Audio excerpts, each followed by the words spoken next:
Hey guys, welcome back to Magic TV. My name's Craig. It is 9 o'clock on a Saturday, which means it's time for a Talk Magic right here on Magic TV, where I interview a magician who's notorious for one reason or another in this community. Now, today I'm going to be talking about somebody who I am a huge fan of. I have seen this person perform many, many times, and honestly, the best way I can describe him is he is like the magician's magician. Every single thing he does is crisp, it's beautiful. He spends a lot of time thinking about the little things that you don't see a lot of magicians think about: the music, the staging, the costume, and that just makes his show absolutely incredible, regardless of who he performs for. I'm also willing to bet that a lot of people don't know who this is, and the reason is he's probably one of the best kept secrets in Magic. He's not that incredibly well known within the Magic community. And that's because he's too busy actually going out and doing what we all want to do, which is lighting up stages, performing for audiences, and just generally being awesome. And I can't wait to talk to him, and you're going to find out all about him. We're going to delve deep into his career. I am talking about the super awesome, the always incredible, the absolute living legend himself, the one and only Jay Gatling. Jay, how you doing? Hello, how are you doing, Craig? It's all right. Yeah, I'm doing very well. That is one heck of an intro, my friend. Well, thank you very much. It's true, though. It's true. I mean, I've seen your show so many times. I'm a big fan. I think you're great. And I meant everything that I say. I think that, and I've got in my head questions that I want to ask, and I mean this, and we've never actually spoken about this. This is the first time I've said this to you, but one thing that always stands out when I see you perform is you think about the little things. And I can just tell as a performer watching your show, there's things that you've spent so much time working on that I know a lot of performers would go, oh, what's the point? And it just adds, as John Gustafaro would say, it adds that little 1 degree. And, and, Hmm. and that just makes your show so crisp and so much better than a lot of other shows that I've ever seen because of that attention to detail. You know what I mean? I know exactly what you mean. You're absolutely right on that. As I do, uh, it is the small things. I always find that the stage is a magnifying glass to the audience. What they see on there is accentuated, and so every detail is important. And the flow is vital in any show. And yeah, how one thing leads to another, rather than just, oh, I'm doing a trick, I'm doing a trick, I'm doing a trick. It's the links between those things Mm. that really can make a cohesion in a show. So I've always believed in that, and so do a lot of my sort of brainstorming friends. We can all always kind of jump into those. But why? That's the question. Why are you doing this? Mm. And I've noticed that when I watch your show, it doesn't feel like a disjointed series of effects. And I see that sometimes. I'll see shows and I'll be like, yeah, there were some good tricks in there. It was a collection of good tricks. Whilst when I watch you perform, it doesn't feel like a collection of good tricks. It feels like one almost theatrical experience from beginning to end, where you couldn't really say this trick ended here and this trick started here. They almost like fuse into each other, which is brilliant. Yeah, how you Yeah, do that is brilliant. well, I'm glad you noticed because yeah, definitely aim to do that sort of thing. I've got obviously a huge love of film and movies, much like I know you do yourself. And I've always taken a lot of inspiration of how a movie is structured and how you go from one thing to another, how a scene will connect. And also I've also drawn from ironically Saturday morning Saturday morning kids shows. When I was a kid watching Saturday morning shows and the presenters there, they would always have a link to the next thing. So there was always that little bit where they'd say something that would link to the next cartoon or to the next comedy sketch, and there's always that link that made the show flow from one thing to another, rather than Mm. just like say a series of skits or sketches. So yeah, between movies and Saturday morning, like Saturday, live and kicking and all those sort of things. Hmm. Hmm. Is that's always how I always went to look at it and went, well, that's how you run a show, right? Exactly that. And I want to delve really deep into this. But before I do, for people that don't know who you are and to give them a frame of reference, Jay, I'd like to just kind of start at the very beginning and Sure. talk about very quickly talk about your origin story, your journey into magic, how this all began. Like, I know that you do everything and you do it so well, but when did you start? When was that? Was it that quintessential my uncle pulled a coin from behind my ear thing? When did you first get into magic? So first into Magic, I generally say around 9, 10 years old. And it was no one in my family particularly did magic. My mother is an artist. I was also always been surrounded by art. She's a singer, songwriter, story writer. So she used to go out and do all sorts of stuff like that. So I was very much inspired by her artistic leanings. But really started with a single book from a boot fair.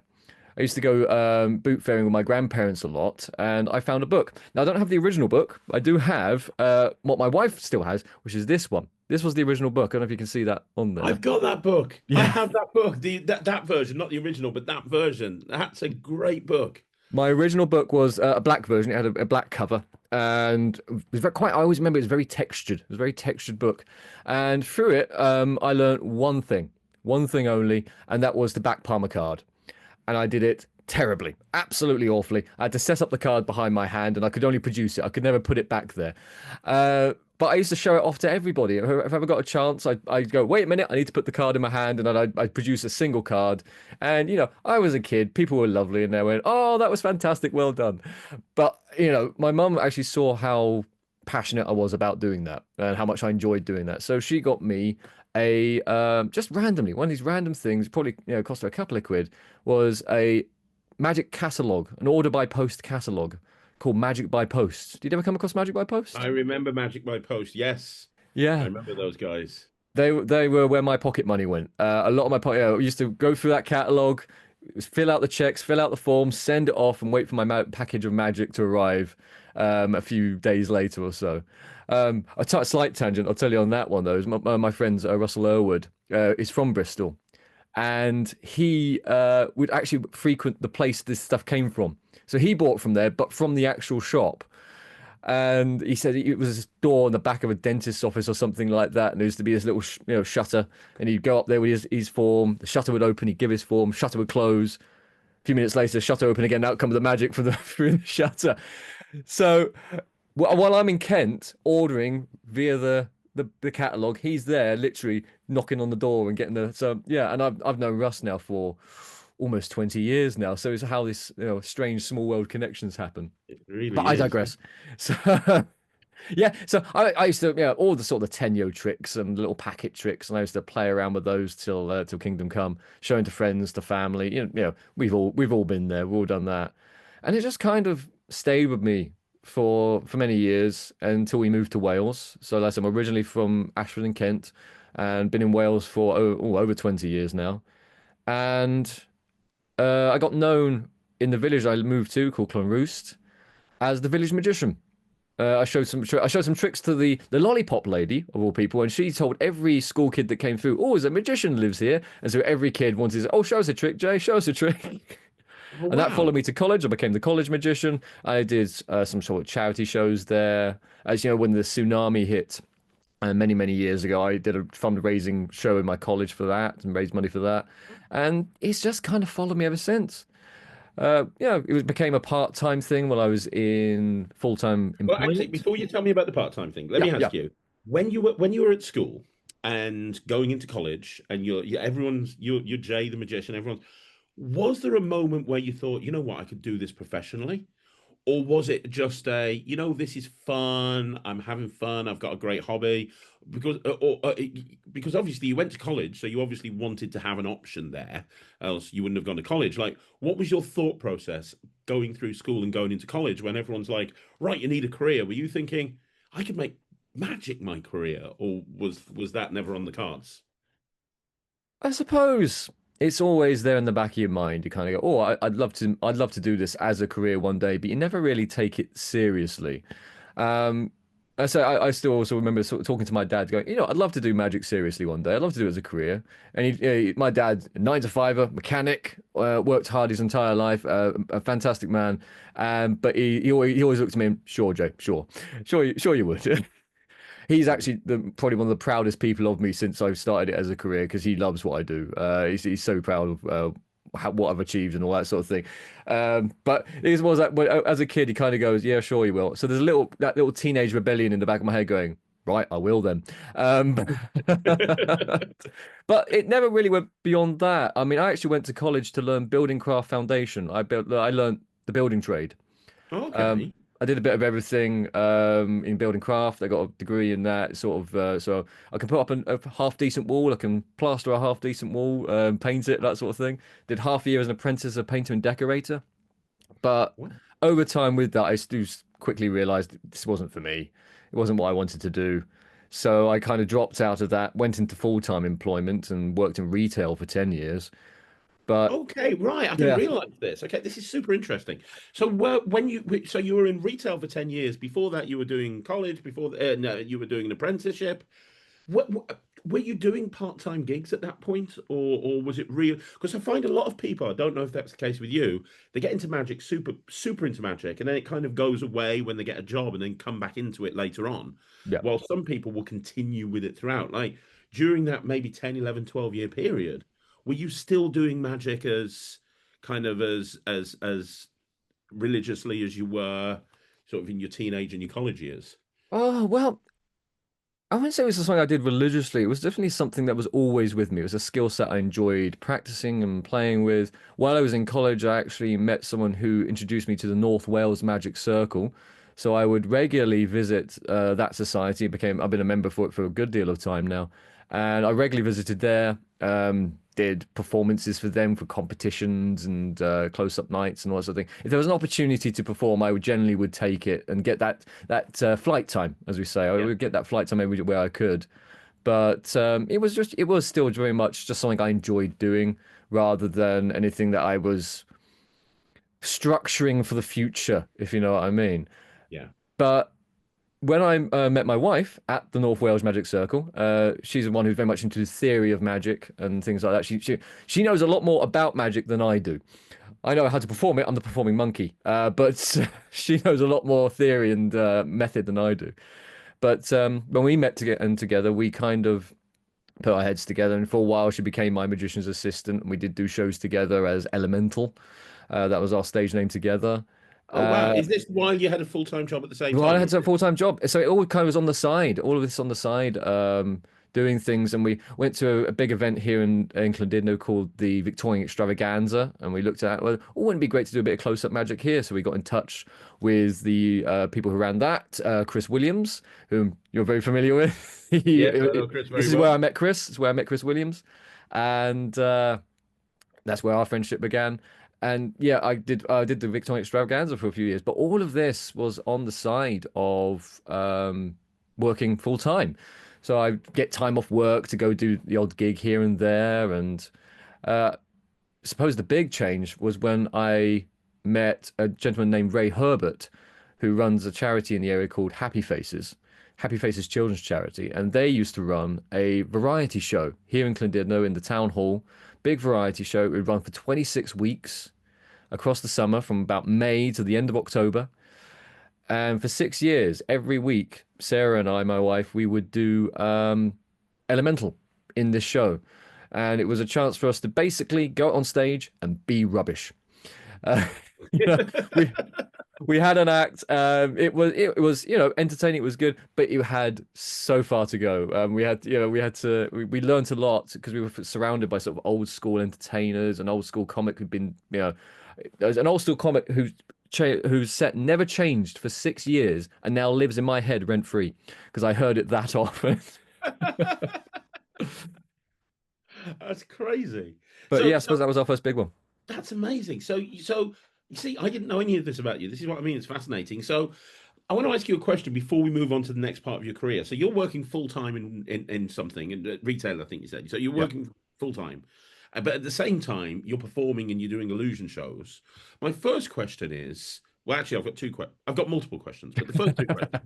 One is, I've only ever seen you perform on stage. I've never Yeah. seen you do close up. Now you've mentioned close up, and I know you do close up, but I've never seen it. Would you say that in these kind of these times you were gravitating more towards stage magic? Because you seem very at home on stage every time I've seen you perform. A lot of magicians, they never set foot on stage. The thought of it scares them. One thing that I've always noticed watching your show, you feel so comfortable. I've seen stage magicians that even though they've been doing it for years, they feel a little bit awkward. You just look at home on a stage. So the first question is, you're doing all the illusion shows and everything. Were you gravitating towards stage magic at that point, or have you always gravitated towards stage magic, or is close up a big part of what you do as well?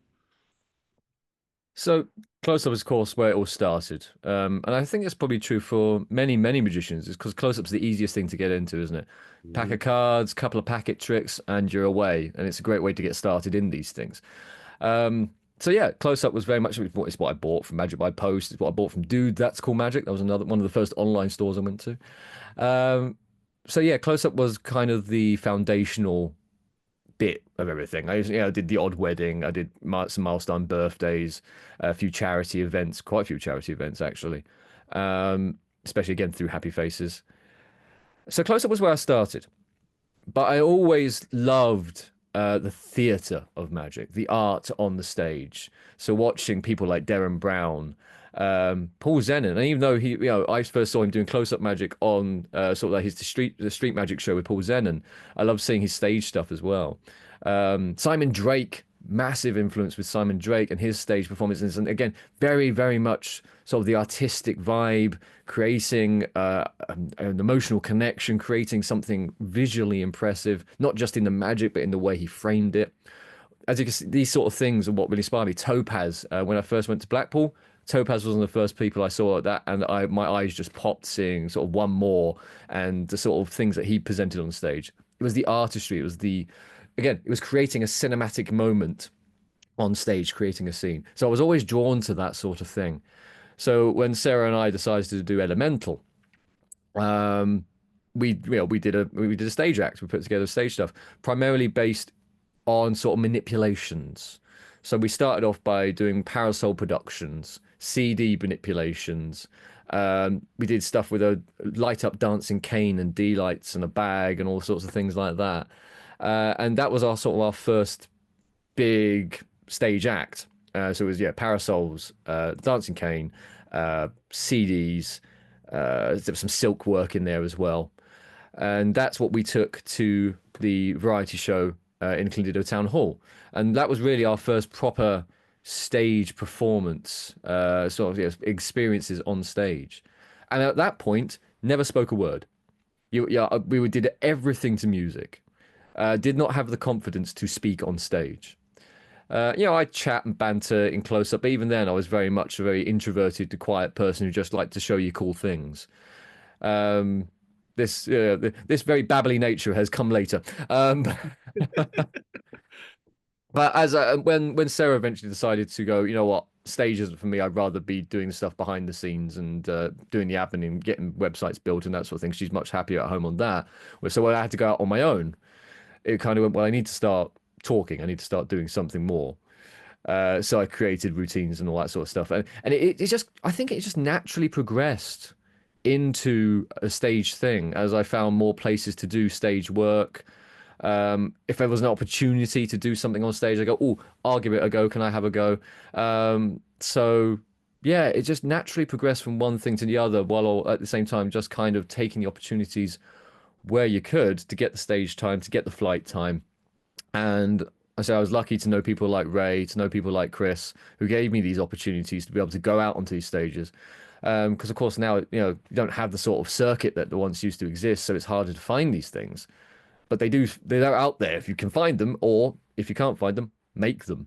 So I've also put on shows of my own and go, right, I'm gonna choose a venue and give it a punt and see how well we do, Hmm. Absolutely. And I want to carry on talking about your career progression, but before I do, one of the questions I get asked over and over again on this channel is from close-up magicians that want to progress into stage magic. They've done close-up their whole life. The thought of going on stage scares the hell out of them. They don't really know what to do. They don't know where to go and do it. They know nothing. As somebody who performs on stage so much, have you got any advice for people watching this? Slow and steady. Hmm. Marginal gains. Lots of phrases you can throw out there, but it's very much of, don't go from doing close-up tricks down here. For one thing, when you're working a big table, do your close-up tricks up here. Start framing your face. Start actually make everywhere a stage. So if you're working a sort of banquet hall or something, you've got a table of 10 people, don't just talk to the people who are right next to you. Talk to the whole table. stand up, project out. That's what I'd say is your first example of making a stage. After that, potentially, start doing sort of parlor shows. Again, nothing huge, 10, 15 people, milestone birthdays, people's front rooms. Some of my best shows have been in people's living rooms. Milestone birthdays in your front room and it's like 10 people, you have a great time. I love those shows. Um, but yeah, do those sort of things. Again, not don't go close up necessarily, have a table, bring everything up here. Bring everything up to here rather than down at your waist. Um, and then it is just kind of then building on those things. Then get yourself some bigger effects and such forth. I mean, like you said, you've seen the show. They're not necessarily a lot of big effects. I think the first big effect we bought was Lysander's floating table, and that was the biggest effect I had for the longest time. I mean, see, we had the parasols and that sort of thing that progressed after that as well. Um, but otherwise, it is more a case of how you dress it up, how you portray yourself, because a big part of any stage performance is the performer. At the end of the day, a lot of magicians, we all do similar effects. So there's only so many plots in magic, but what makes a show unique to you is you. You can take an idea and go and then make it original to yourself. Like I said, for me, it's always the one question, why? Why do it that way when I could do it this way? Why say it that way when I believe it in this way? So yeah, your character is really the big thing that you put on stage. When it comes to tricks, they kind of come in time. When you have an idea, you kind of go, "Oh, I love this narrative, this idea. How do I portray that in the world of magic?" So So what's the trick then? What do I need to do? Yeah, when it comes to staging and on stage, being seen with what you're doing is important. So the right card tricks work, but you want to escalate things, you want to make them bigger, but it doesn't have to be big box illusions. So I do a lot of stuff with Rubik's cubes. A single Rubik's cube on stage can be done on a small stage or a large stage because it's something that people understand. They know that is mixed. And then when you mix it up again and solve it magically, they now know that is not mixed, that is solved, and you've done it in an impossible way, even if they're 5,000 seats back. And as long as it's lit right and seen right, they feel it. They know that that is correct. Yeah, it's a very complicated question, honestly, because there's so many different paths to it, and there's so many different places you could do it. So you don't have to be aiming for Vegas or the Blackpool Opera House. You could be aiming for a local cabaret venue, like we do at the Magic Bar Live. It's not a huge venue, but it feels very intimate. So you can do things that aren't necessarily as large as you would have to put onto the Blackpool Opera House. But Yeah. then again, think about the Blackpool Opera House. We've all been there, 3,000 people, and yet you see a manipulator up there doing stuff with cards, absolutely stunning, magical things. But they're cards. There's cards, there's silks, and yet you feel like you're looking really pretty close. That's very true. That is very, very true. That is incredible advice, Jay.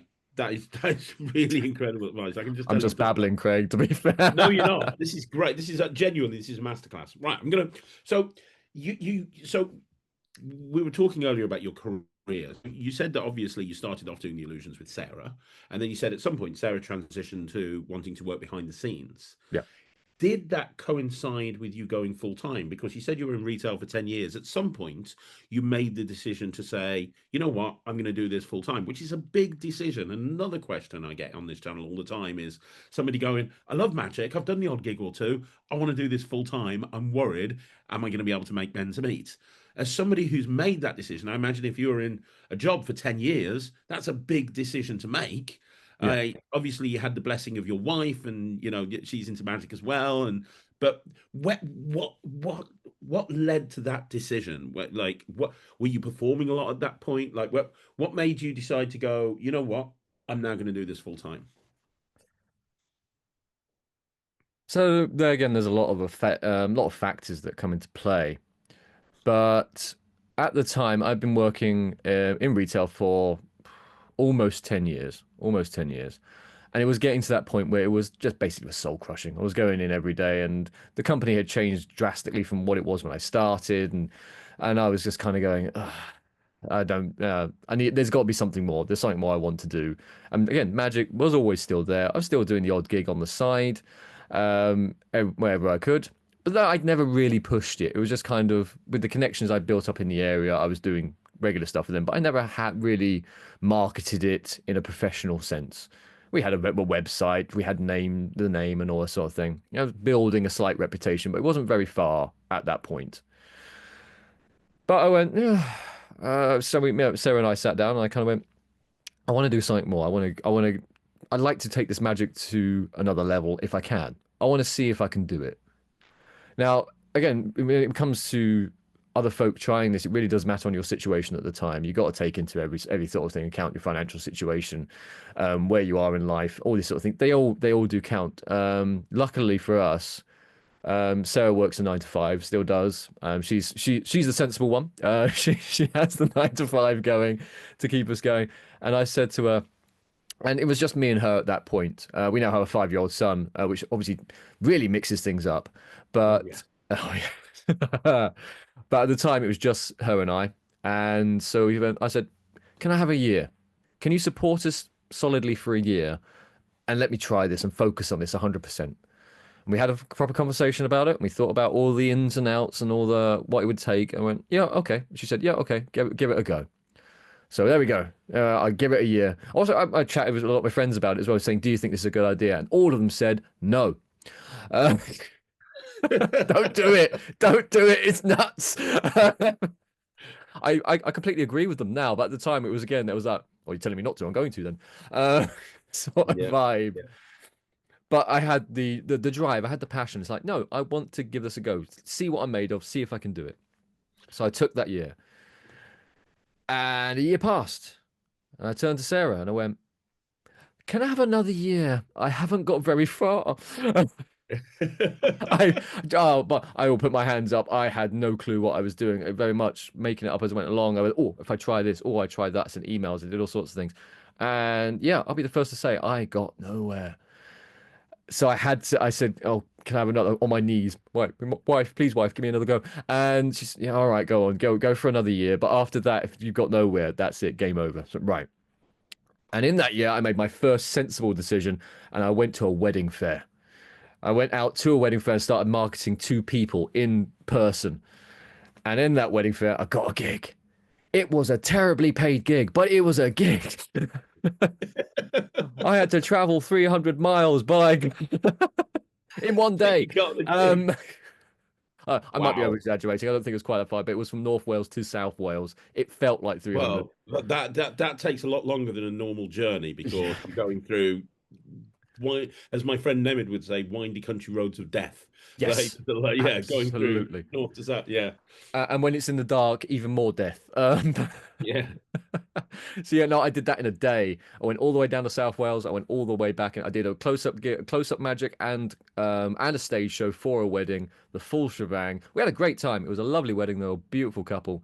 But I'll be honest, I did it for pittance. I didn't do it for very much because first lesson, I forgot to ask where the venue was. And I'd already given them a price, and it was like, okay, right, I'm doing it now. That's it. I'm dedicated.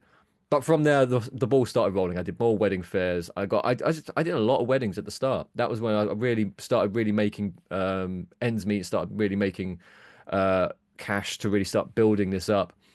And yeah, it built from there. It was still at that time, I think, I was doing a bit of the Wednesday shows. They were in their later years and started to finish up, but I was still doing those a bit as well. And yeah, that's kind of where it just started rolling. So from I want to give it a go, from strong support from both, and even though my friends, jokingly, they said, "No, don't do it," they supported me every step of the way and helped me progress further as well. And just kind of putting your nose to the grindstone after a while and just trying everything, throwing everything at the wall and seeing what sticks. Sent out so many emails to the point where it was like, you can't send any more emails today. Stop doing it. Thing. Computer says no. Came up quite a bit. But yeah, it really is just trying everything. And eventually I tried that one thing. And that one thing that worked. And I still do wedding fairs to this day because I still believe in them that much. Not just for the meeting of brides face to face, because I think I do my best marketing face to face, chatting to people. but also the networking and meeting other suppliers. And I've got a Yeah, great group of friends in the wedding industry now who I can see. And when you go out to weddings and you see them, it's, oh, hi, how are we doing? And we all have a great time working together as well. So it creates that sort of that's teamwork and friendship and networking. And yeah. So yeah, that's great. And at the end of year two, I imagine you went back to your wife and said, you know what? We're good. You know, still going. that's I made it amazing. work. Well, I want to It ask you was a a question on that start.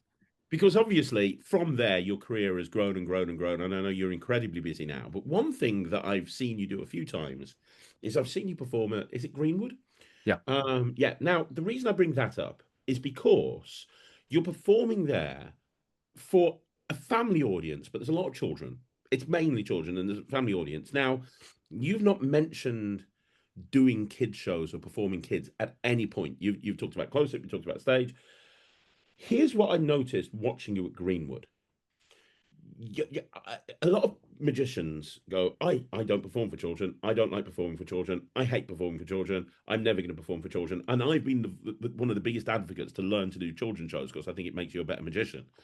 You do what I think you do when you're performing at Greenwood to family audiences where there's a lot of kids. I think you've got it absolutely bang on perfect because you're performing to kids, but you're doing it in a way where if anybody was watching you, although the kids are absolutely loving it, you're not coming across as a kids entertainer.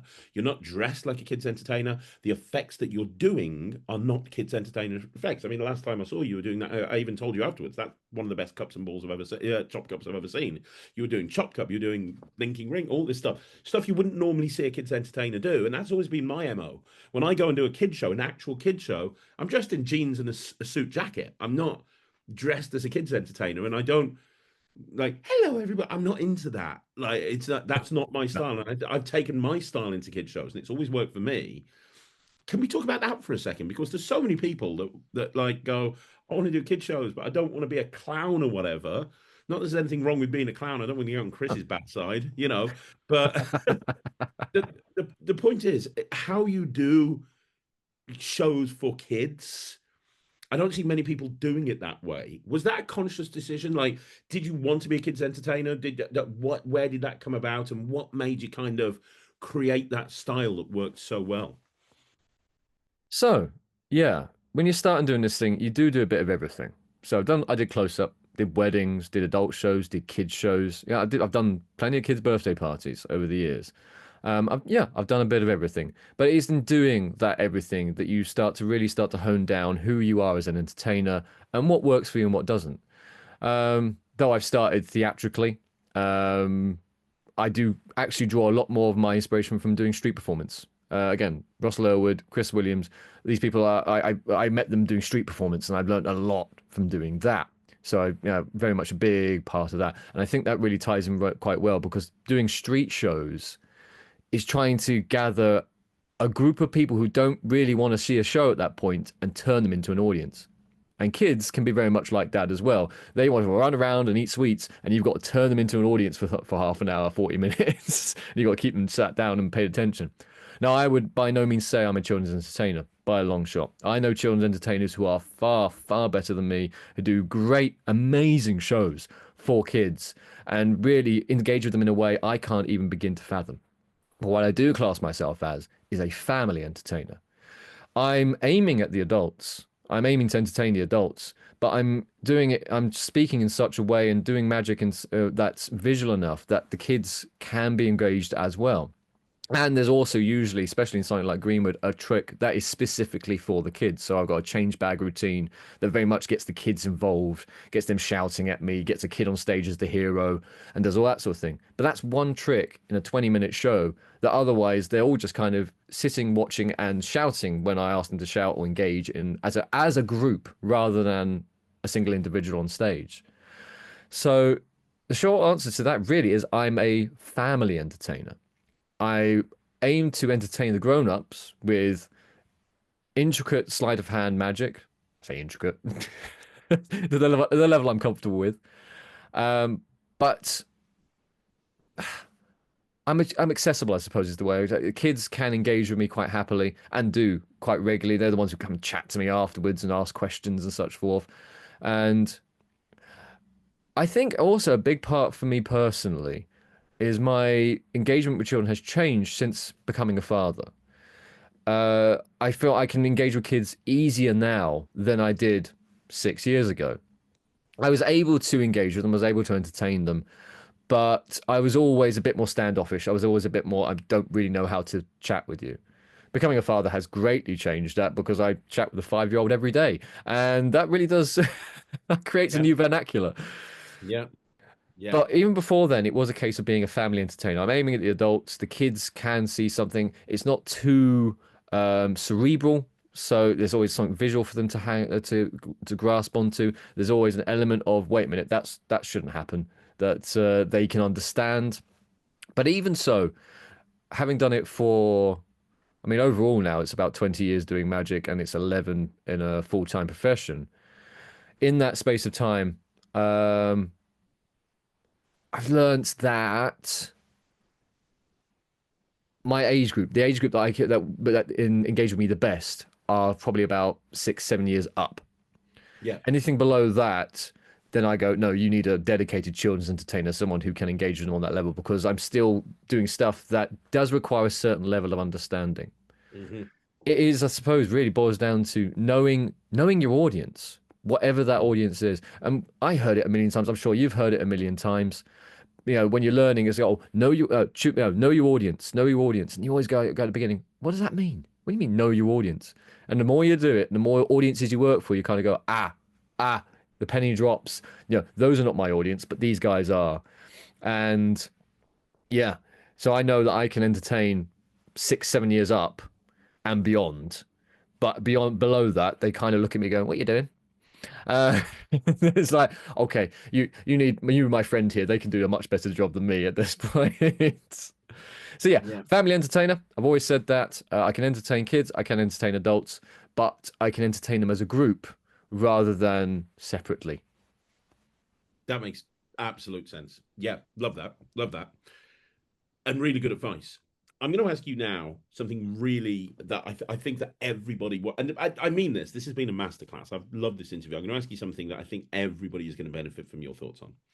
So I've seen you many times perform, and the first time I saw you was at the Magic Bar Live, and Chris said, you've got to come and see Jay's show. It's amazing. I was like, right, I'm all in. And me, Sarah, Ryan, and Thea came and watched you. And within 5 minutes and Ryan and Thea have seen a lot of magic, a lot of magic. And within 5 minutes of you walking out on stage, they were sitting on either side of me. They both just whispered into my ear and went, "Is this guy Doctor Who?" Like because they're huge Doctor Who fans, and you looked like the Doctor. The music was very much Doctor Who-esque, and you almost like portray it. You never explicitly said, "I'm a Time Lord," but there were lots of moments where you were saying stuff that was very Doctor-ish.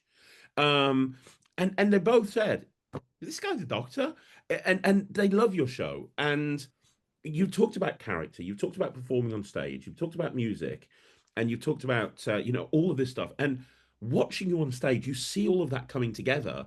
But from a character point of view, was it a decision to be, you know what, I'm going to kind of take the Doctor as kind of inspiration for my character? Or can we talk about character for a minute and how you come across on stage? Because that was something that really stood out to me and my kids and my wife the very first time we watched you perform. Absolutely, yes, absolutely. Inspired by Doctor Who, but not to the point of imitation. Yeah, So you can see a lot of people who wear their inspirations very clearly on their sleeve to the point of emulation. yeah, And we all start with emulation, and the point is you want to kind of move away from that and make it you. You want to make it yeah, unique. So the way I approached it is I've always loved Doctor Who ever since nine. It's always been there in the back of the head, but as a kid, it was very much behind the sofa. I don't like that. Go away. I'm scared. But when it came back with Christopher Eccleston, I was just sucked in. I loved it. Absolutely loved Doctor Who. 10 is my doctor. I will always say that. Love David Tennant. But with that it's the concept, it's the character of the Doctor. The above all else, be kind. The ability to go from serious to bouncing off the wall like a Looney Tune, to commanding the room and then legging it the other way. All these character traits I absolutely love about this particular character. He can fit any sort of style that you want him to. So I looked at it and went, so what if I auditioned for the Doctor? And I got it. How would I portray this character? How would I be the Doctor? And so that's what I've tried to bring to my character on stage. So this is how I would be this is how I would dress. This is how I would speak. This is how I'd act. I always love. Someone once described me as a wordsmith, but I do love utilizing a vernacular, utilizing different words in the vocabulary, the sing-song nature of speech. I absolutely adore, and being able to put that onto stage is one of my passions. I love to put together a really nice bit of script. And then there's also the nods. So there's the nods to scripts and quotes from Doctor Who that I put in there that if you don't get it, it just sounds like a nice piece of script. But if you do get it, then yes, you're on my wavelength. Yeah, well, welcome to the club, my friend. That sort of thing. But Doctor Who he's one element of that character. He's a strong element. They're a big part of it. It's again, it's a case of how would I play that character. But I've been recently going back over some of the old TV shows and things I used to watch as a kid, and I'm suddenly going, hold on a minute, that was there as well. Subconsciously, that's come to the front of my mind. A fine example quite recently is I've been going back over the old Jeremy Brett Adventures of Sherlock Holmes. Another character I've always loved is Sherlock Holmes, and Jeremy Brett is, in my opinion, the quintessential Sherlock Holmes. And I was watching him and kind of going, that movement, that way of speaking, that kind of going from silence. They're going, right, let's go, let's do this, da, da, da, da, da. And just that bouncing off the one edge. Again, very doctorish when you think about it as well. The sort of elegance, that sort of elegance I've always loved and try in my best to portray in my character on stage as well. So it's a variety of things. It's Doctor Who, Sherlock Holmes, elements of superheroes are in there somewhere, elements of movies that I love. And that very much ties into the music type of thing as well. I think music and magic is essential, very important. Your music choices are fabulous, and I think that's one thing that when a lot of people transition to stage, they don't think about music at all because music's not a thing that it's not like you bring a little CD player around with you in close up and go, right, here we go. Yeah. So when people go on stage, the last thing they think about is music, but it's music that really can take a good trick and make it an incredible trick. And your choice of music underscoring everything that you do is just brilliant, absolutely brilliant. Oh, thank you very much. Appreciate it.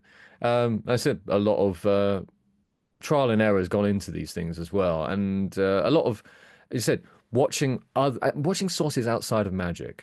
I think it's very important. Don't Magic is great and is important to the core of what we do, but to make a theatrical experience, we need to learn from lots of other places as well. Watch comedians, singers, movies, theatre plays, see how these things are crafted. It's not necessarily a case of, oh, I want to do that. It's more a case of, well, why does that work? Why does that make me feel this way? Why does that look so cool up there? And music, I find, is a really essential, a really strong tool that we can use because it can affect your audience internally, emotionally, in a way that we never could with just words. Sometimes you hit the right words at the right moment and they really hit home. But music can really tap into your emotional core of your audience. You can make them feel excited and wow. You can make them feel scared and going, oh, what's coming? What's about to happen? You can make them feel a bit melancholy and sad and going, oh. And if you pair those with the right words, it's even stronger. I've got this kind of sort of theory when it comes to magic. There are sort of baseline 3 types of music you can use. There's hero, there's sidekick, and there's background. Background is where it's something that can play on a loop in the back and it doesn't affect anybody. It's just there. It just kind of fills empty space. So when you're not speaking, there's still something happening and it's just there. Sidekick helps to start emphasizing things. So you will stop speaking at a particular point in the track. You know the track so well, and you have to use, this just comes with repetition, but you know the track so well, you can stop and reveal something at the right point in the track, which emphasizes that reveal.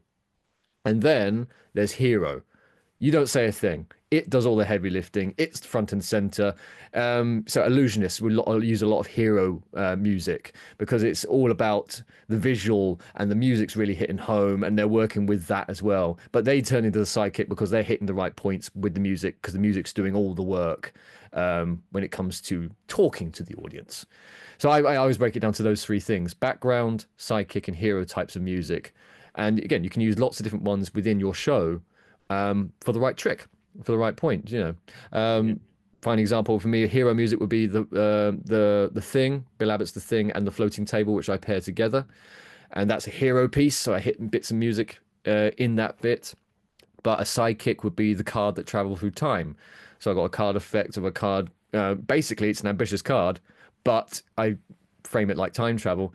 And the music there is a sidekick piece. So I'll stop at certain points because I know that track so well that I'm using. It emphasizes certain moments throughout. And then there's a lot of background tracks. So when I'm chatting and doing a lot of patter pieces, there's the background tracks there. But as you say, they've got to be the right bit. I very distinctly remember a convention. There was a magician on stage doing mentalism, so he was doing a lot of talking. But the music in the background was Tie a Yellow Ribbon Round the Old Oak Tree with lyrics and on a loop. And by the end of it, we all knew this song really well. He was up there for 15 minutes. He had one track and he was going. It became the joke of the convention after a while. If you were there at that Blackpool, you know what I'm talking about. Oh, yeah. So that was a big lesson. So yeah, no lyrics if it's background music, and yeah, something that fits what you're doing. So if I'm doing a Linking Rings, I've got a lovely piece called Adventure. It's quite sort of medieval tavern almost, very mystical, but it fits the Linking Rings with what I'm doing. I don't have suddenly like the Avengers theme playing. That wouldn't fit at all, you know. Know your character, know what you're doing, and what is the emotional impact you're trying for. That's brilliant advice. I want to ask you one last question on that as well, because the other thing that I've noticed is your effect selection, your trick selection is amazing. You sometimes use smaller things that play big. Sometimes you use bigger stuff. You've got the best linking rings routine that I've ever seen, bar none. Thank you. Not even close. Like, how do you go down the route of trick selection and making sure that the trick you talked about making it your own and having the effect fit into your character? Is there a process that you go through with that? Again, there's a lot of this, especially for those starting out. I say it takes time. It all takes time. You've got to try a lot of things and see what works, what doesn't. A big part of it is again character, knowing myself, knowing the sort of things I know work for me. So you would know there's a lot of classics in my set. We've got Linking Rings, Half Dyed Silk, Cups and Balls, rope routines, lots of classic effects. And that's because I'm very much a old school magician with a contemporary edge. I don't speak like an old school magician, but I do a lot of old school effects. But again, I frame them differently. I dress them up the way that fits my words, the way I speak, the way I move. So yeah, and I do go through a lot of things. I kind of go see a lot of some of the newer stuff that comes out, or so go through some of the older stuff and kind of go, yeah, I love the effects, but I know it's not for me. I know I wouldn't do that sort of thing. It wouldn't suit me doing that sort of thing. Yeah, it really does boil down to personality and character. I'm trying to think of any examples that I could come up with. There's sort of things that others do that I would not that I couldn't do or wouldn't fit me. But nothing immediately springs to mind. I mean, well, illusions. I couldn't do illusions. I think as a big overarching thing, because that doesn't fit my character. It feels weird that I'm not. That I'm not directly connected to it. I can't do magician in trouble. There's a fine example. If I do magician in trouble, it looks like I'm faking it. I can't act it well enough that it looks like, because inevitably, without sounding egotistical, trying not to sound egotistical, I'm the sort of character that looks like they should be in control. Yeah. That I know what I'm doing, and I should be in control of the situation. If it suddenly goes awry, that breaks the vibe. It breaks the suspension of disbelief. There we go. The suspension of disbelief. Yeah, because people buy into you as a character, they buy into you as this person with power, a wizard, a magician, or just someone fun to spend some time with. And if you do it slightly off, then it kind of breaks that suspension of disbelief, and they kind of go, "Oh no, hold a minute, I'm back in the real world. I don't want to be here." You know? So yeah, I couldn't do Magician in Trouble because my character over the years has become someone who is control of the situation. So it's understanding it really does boil down to a lot of that. It's understanding of who you are as a performer really helps pave the way to the sort of tricks you choose, the sort of music that you put, and the sort of words that you use. Yeah. So are you a comedy entertainer? Are you trying to make lots of gags? I'm not a comedy entertainer. I sometimes say funny things, but I don't aim to be funny, if that makes sense. I can deal with a heckler or comment on a situation that happens that gets a laugh, but I'm not aiming to be funny. I used to have a lot of lines that were meant to be jokes, and over the time I've been just stripping them out, stripping them out, stripping them out, going, it's not working, it's not working. If anything's in the show that is taking away from the overall performance, that is overall taking your audience out of it, or even making them going, hold on a minute, why? It just get rid of it. It shouldn't be there. And again, this only comes with time. This only comes with putting it on the stage and seeing if it flies or not. But you've got to be honest with yourself. There's so many lines I've actually loved. I've loved some of the lines that I've used, but I kind of go, don't work. Gotta go. Kill your And darlings. That's what I've always learned. it's that brutal, again, this is a thing that's different about stage magic compared to close up. With close up, you can learn a trick, do it a few times, and you kind of generally got it down. While with stage magic, you can do a trick 100 times and be tweaking it every single time Yeah, and still not have it exactly where you want it. absolutely. Absolutely. There's been tricks I've been doing for 10 odd years, and I still go, ooh, what if I tried this line instead? What if I tried Mm. that way of handling instead? I mean, I said, yeah, I've been doing the linking rings is probably one of the tricks that's been with me for the longest. Well, the funny thing about that is I despised the Lincoln rings to begin with. I didn't like it. I didn't like it as a trick. I was very much that young man going, I'm going to do the new stuff. I'm not going to do the classics. Da da da da da. I'll be the first to admit my arrogance. But my wife did it for a while. She did the Lincoln rings, and I suddenly looked at it and went, oh, I actually get it now. That looks really cool. I kind of like that. And so I started playing with the rings that she bought, and over the time, I wound up doing a lot more than she did. And she went, you know what? You have them. And I wound up doing it. And yeah, it's stuck with me for a long time. But even now, I go, oh, what if I tried this new move? Put a different move in at this point. It used to be a trick that I did solely to music. And now everyone I speak to who sees it kind of go, I love your spoken version. They actually love the spoken version more than the one to music. And I always thought the Wow. music one was the better one, but actually no, the people love it when I'm sort of bantering and doing the chatty bit. So yeah, that has evolved drastically over 10 years, and I still change it and practice things and go, what if I just tried this thing? I mean, I did watch Axel Hecklau's masterclass on the Linking Rings about silent links, and that's my latest obsession, trying to get at least one silent link in, you know. So yeah, you're constantly tweaking. You're constantly the moment it's perfect, stop doing it. There's nowhere to Yeah, go. that's really great advice. That is, I love that. Yeah, yeah, yeah. Nothing's ever finished. Talking about that, and this has been an incredible interview. I want to ask you one more question, which is, we've talked about the last 10 years, your career has gone from strength to strength to strength. To say that you are successful is an understatement. You're very, very busy. You're performing literally everywhere. My question is, do you have any goals on your magical bucket list that you want to hit? Are there things that you would like to do in the future that you can share with us? Is there anything in particular that you would like to have happen that you kind of go, yeah, that's the next thing that I want to try and achieve? Oh, well, the first goal always was to make this sustainable. To make it sustainable. This is what I wanted to do, and I was happy and still am happy to be doing this as a living. To continue doing that, to continue to doing it as a living, to be walking this unique, terrifying, and truly fascinating path to meet all the amazing people that I get to meet yeah, is the ongoing goal. But yeah, it's always worth looking a bit further ahead and going, so what's next? So what's next? And for me, I would love to be starting to try and tour a show. That's Okay. really the next real big step. Is like I want to, I'm not talking necessarily massive theaters, but sort of 150, 200 people type size places, and taking on that challenge because it would be a challenge. How I don't even know how do you start booking theaters? How do you start promoting that sort of thing? Getting out there. It's a new skill set. It's a new idea of like, right, I've got to figure this out. But I've spent the last 10 years building a show, which was the first thing. Getting it filmed, that's the next bit. I want to get that filmed and then put that out there to the people who might be able to help. It's like booking agents is something that's in my head. Yep. And yeah, I want to get out there and try and do sort of small tours.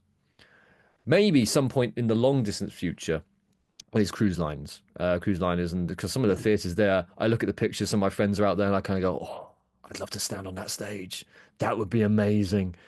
Uh, so that's much further down the line.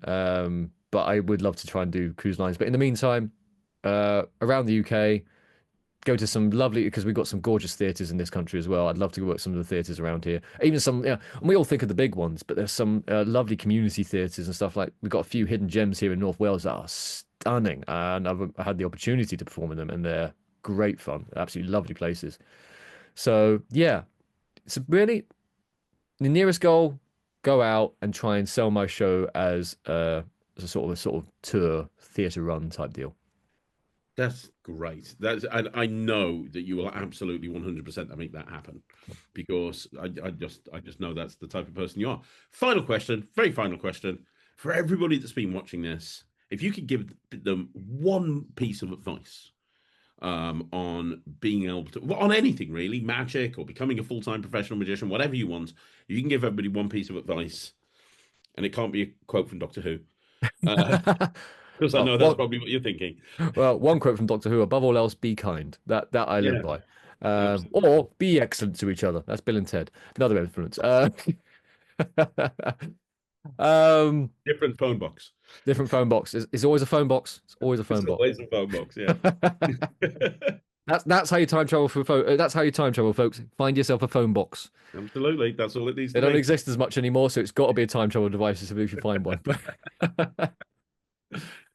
One bit of advice: be yourself. Mm, Find that part of your personality that you want to share. Find that passion that you want to put on stage and draw from that. Be yourself. We all start by emulating. We all start by pretending to be our heroes.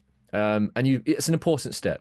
You need to know how that feels to be on a stage. You need to get past those things, and using someone's material for a little while um, helps with that. But when you start going further and being more on the public stage and being seen more, it is it's important to be yourself because people are fascinated by other people. We want to know more about how someone got to where they are. We watch things like this interview, and because we're fascinated about, so how did you get there? Who are you really? And yeah, people go to a magic show, yeah, to see some magic, but they come away going, I enjoyed watching that person. We love watching David Copperfield because he's so flamboyant and exciting to watch, and he's such a bit larger than a life character. We love Penn and Teller because they're a little tongue in cheek and the rebels, and they say things we want to say.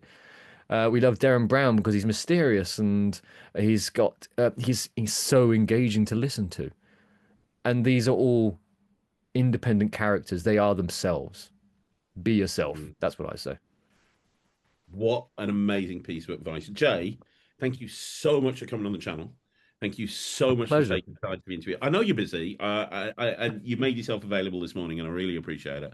And I want everyone to do two things. First of all, I want them to leave a comment down below. Let them. I'm sure you'll read the comment, so let Jay know what you thought. Leave a comment down below. But secondly, and more importantly, if you ever get a chance to see Jay perform, please go and see his show because it is phenomenal and very different to anything I've seen before.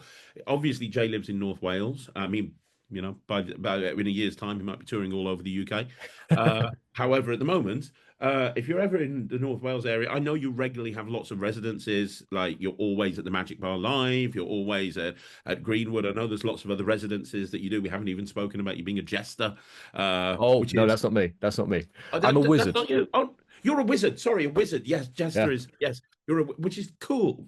That's the coolest thing ever. You're like the actual wizard of like somewhere or other, aren't you? Which is just I'm brilliant. the Wizard of Conwy. So The Conwy Wizard of Town. Con. Yeah. And over the summer, I'm regularly in Conwy Castle in full wizard garb. Yeah. Wizard garb, again, I had specifically designed for myself. So I drew up some ideas and I got someone to make it for me. So those wizard robes are my wizard robes. That staff I had made for me. So I have my own wizard staff.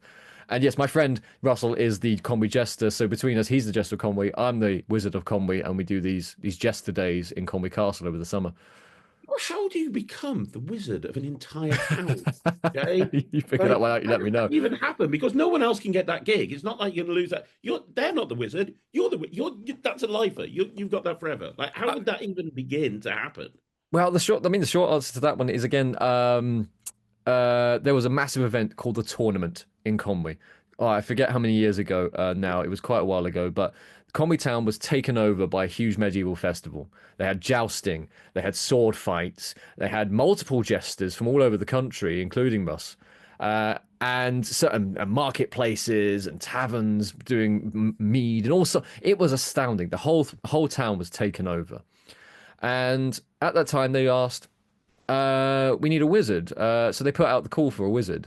And I applied to that. And I said, oh, yeah, I could be the Wizard of Conwy and this, that, and the other. Showed them some tricks and such forth. And they went, yep, that's great. You'll be our wizard. You're the Wizard of Conwy. And it made some local news and such at the time. And so I was the Wizard of Conwy. And at that point, basically, it was for that event. No one else has stepped up to take the title, so I'm still the Wizard of Conwy. So I am the Wizard of Conwy, and I'll continue to say it for now. But yeah, That's great. That's great. And it's one of those, you again, it's one of those regularly. just putting yourself out there, going, yeah, I'll give that a go. And yeah, I'm still the Wizard of Conwy, and it's a title I'm very proud to have. And yeah, And it's you fun. perform regularly as the Wizard of Conwy, don't we? Don't you? In all of the castle and everywhere, like around Conwy. Specifically over the summer period, yeah, we get into Conwy Castle, and it's great and amazing. Again, talking about amazing places to perform in the middle of an old medieval castle. It's a ruined castle, but it has. I mean, you want some proper acoustics. You want to start speaking with just your voice in a castle. That's fantastic. It carries everywhere. But, it's an amazing place to be able to perform. And yeah, I've done other events, sort of outdoor festivals and sort of things where they've specifically wanted the wizard. So I've gone there, and yeah, that you look across a field and you see this wizard walking around. You go, what on earth is that? Great Castle is another place I used to do it quite regularly. Great Castle, somebody you might recognize from I'm a Celebrity, Get Me Out of Here, back in the year that never was. Uh, yeah, so yeah, I've worked there in the past as the wizard. So yeah, it's been something, again, another one of those things that has kind of been with me for a few years. But it's another example of you kind of going the extra mile. Somebody, me probably, to be perfectly honest, if I got the gig as a wizard of a particular event as a one-off, I'd probably go and just hire a costume, and I'd just go and turn up and do whatever, and I'd be like, yeah, okay, tick that off, done. But you're going out there and you're having a full costume made specifically for you with the staff and everything. It just shows the level of detail that has underpinned this entire interview, which is if there's one thing I've learned from this interview that I think everyone else should learn as well, the small things matter. They Yeah, really do. and it ties very much back into that be yourself. So I used to go out in a three-piece blue suit with a red tie, white shirt. Sound familiar? I've seen because a few of my friends around here wore similar suits, three-piece blue suit, and I was happy with that for the longest time. Then I saw my local MP walking down the street with the same suit, and I went, might need to change this. Might need to change this. And I drew on my passion of the golden age of magic, Victorian, Edwardian era. And so I'm passionate about that. I enjoy that style of clothing. I don't see anybody else wear that. So when I do close-up magic, it's cravat, three-quarter length coat. Sometimes it's a velvet frock coat. Sometimes it's just a nice long pinstriped three quarter length. That's the important part for my thing now. Every jacket is three-quarter length. A brocade waistcoat. It might have a high collar to it. I've had many people go, "Who let Dracula in?" I said, well, let me show you, my friend. I had Prince That- Charming once. That was nice. That's so cool. But again, it's one of those things.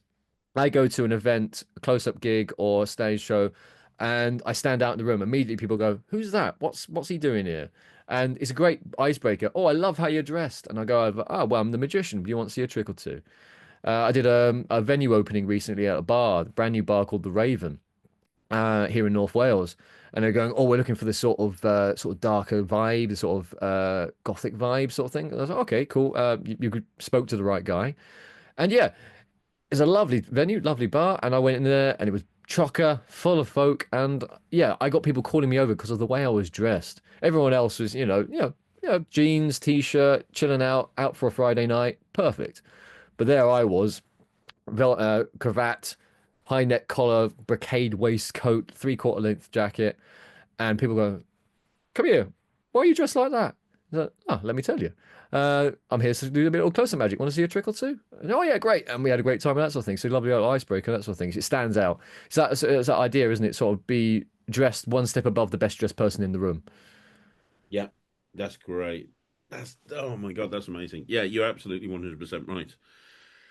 Wow. So if people want to see you, if they're finding their way in North Wales and they want to see you perform, what's the best way to check to see where you are? Because I know over the summer, especially in half terms and everything, you're literally everywhere.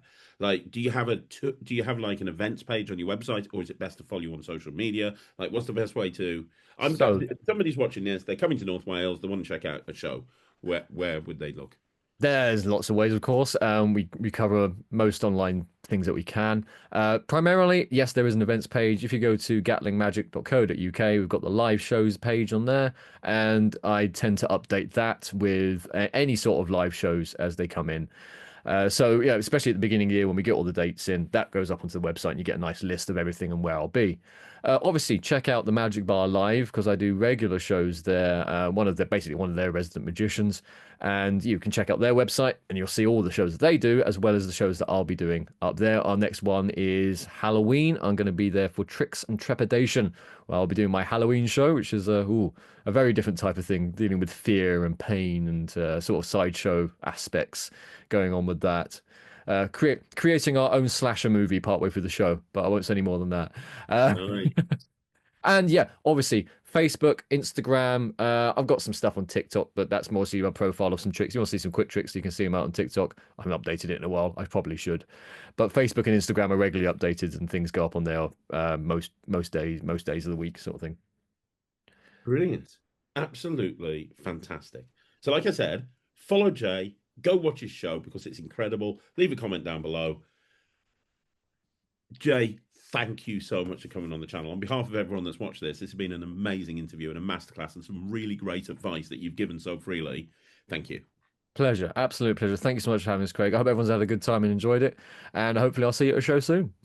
Absolutely. Guys, thank you so much for watching. Now, don't forget, I'll be back next week with another Talk Magic. I'll be back tomorrow with a bunch more videos, including the Q&A, so make sure that you check that out. And one more time, thank you so much for watching. On behalf of Jay Gatling and myself, you have been watching Talk Magic with Jay Gatling right here on Magic TV.